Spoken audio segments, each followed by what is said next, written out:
क्यों छोटी उंगली पर ही भगवान श्री कृष्ण ने गोवर्धन पर्वत को उठाया?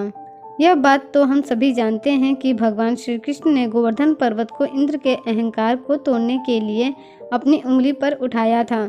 आइए जानते हैं इस बात को एक दूसरी तरह से भी। जब इंद्रदेव का प्रकोप काफ़ी ज़्यादा बढ़ गया तो श्री कृष्ण जब गोकुल वासियों को बचाने के लिए गोवर्धन पर्वत उठाने वाले थे तो उन्होंने अपनी उंगलियों से इस बारे में पूछा कि इस पर्वत का भार किस उंगली से उठाया जाए। तो सर्वप्रथम अंगूठा बोला, मैं नर हूँ और बाकी उंगलियां तो स्त्रियां हैं, इसलिए आप पर्वत मुझ पर ही उठाइए।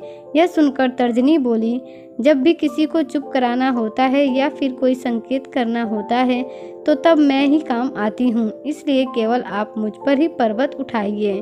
अंगूठे और तर्जनी की बातें सुनने के बाद मध्यमा बोली, सबसे बड़ी मैं हूँ, बड़ी होने के साथ साथ मैं शक्ति भी रखती हूँ, अतः आप यह विशाल पर्वत मेरे ऊपर ही उठाएं।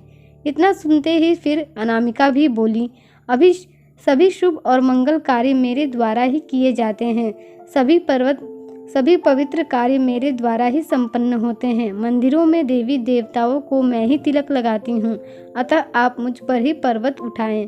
आखिर में अब भगवान श्री कृष्ण ने सबसे छोटी उंगली कनिष्ठा की ओर जैसे ही देखा तो उसकी आंखों से बरबस ही आंसू भर गए। वह भरे हुए नेत्रों के साथ बोली, भगवान, मैं तो सबसे छोटी हूँ और मुझ में कोई गुण भी नहीं है, ना ही मेरा कहीं उपयोग भी होता है, साथ ही मुझ में ना ही इतनी शक्ति है कि मैं इतने विशाल पर्वत को उठा सकूं। बस मुझे केवल इतना पता है कि मैं आपकी हूँ। छोटी उंगली की बातें सुनकर भगवान श्री कृष्ण अति प्रसन्न हो गए और बोले, हे कनिष्ठे, मुझे विनम्रता ही तो अति प्रिय है। यदि आपको कुछ पाना है तो विनम्र तो बनना ही पड़ता है।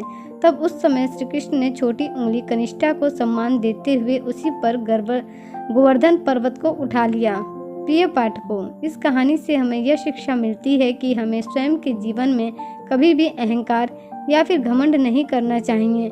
जब हम विनम्र और सरल बनेंगे तभी भगवान आपके हो सकते हैं। छोटा बने सो हरि पावे। जय श्री कृष्ण, जय गोविंद।